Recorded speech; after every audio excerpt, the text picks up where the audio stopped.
Você já parou para pensar que 87% das pessoas que começam a estudar inglês no Brasil desistem antes de atingir fluência?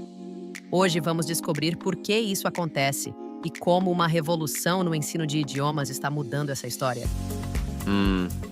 É realmente preocupante pensar em quantas oportunidades são perdidas por causa dessa desistência em massa.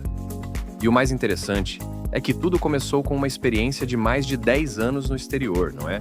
Exatamente! E sabe o que é mais surpreendente?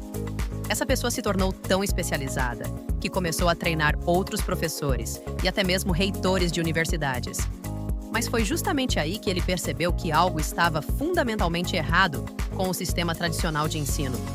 O que me intriga é como as escolas tentavam, e ainda tentam, replicar um ambiente de imersão que simplesmente não existe na nossa realidade.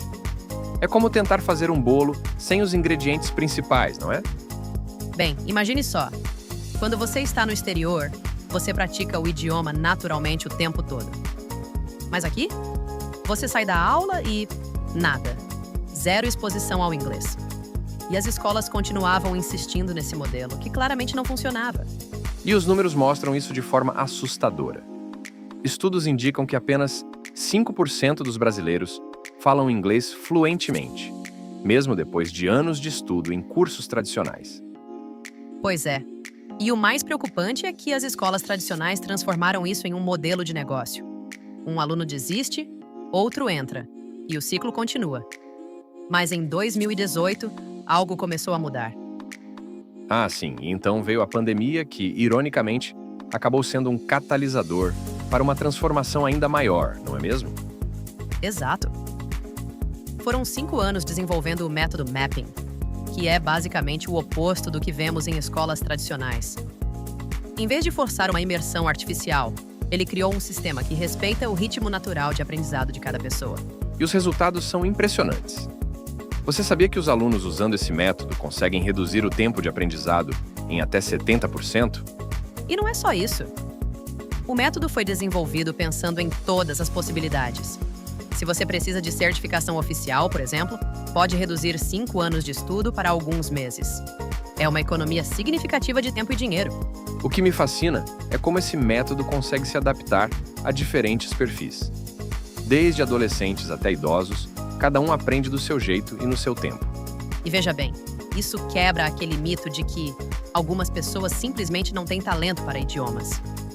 Na verdade, estudos neurolinguísticos mostram que todos temos capacidade de aprender uma nova língua. O segredo está no método. E como isso se relaciona com as diferentes formas de aprendizado? Porque cada pessoa absorve informação de uma maneira diferente, não é? Exatamente. O método trabalha com múltiplas formas de input: visual, auditivo, prático. Você pode aprender através de filmes, jogos, música, o que funcionar melhor para você.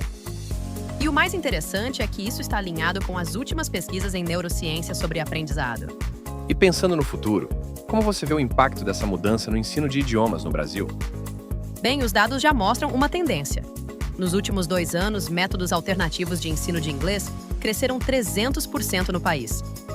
É uma clara indicação de que as pessoas estão buscando novas formas de aprender. E isso pode ser apenas o começo de uma transformação maior na educação como um todo, não é mesmo? Sem dúvida. E o mais interessante é que essa história nos ensina algo maior. Às vezes, precisamos questionar métodos estabelecidos para criar algo verdadeiramente efetivo. É sobre inovação, mas principalmente sobre entender as necessidades reais das pessoas. E sobre como uma crise pode se transformar em oportunidade quando alguém tem coragem de pensar diferente. Exatamente. No final, não é só sobre aprender inglês. É sobre repensar como aprendemos qualquer coisa. E isso pode ser o começo de uma revolução muito maior na educação brasileira.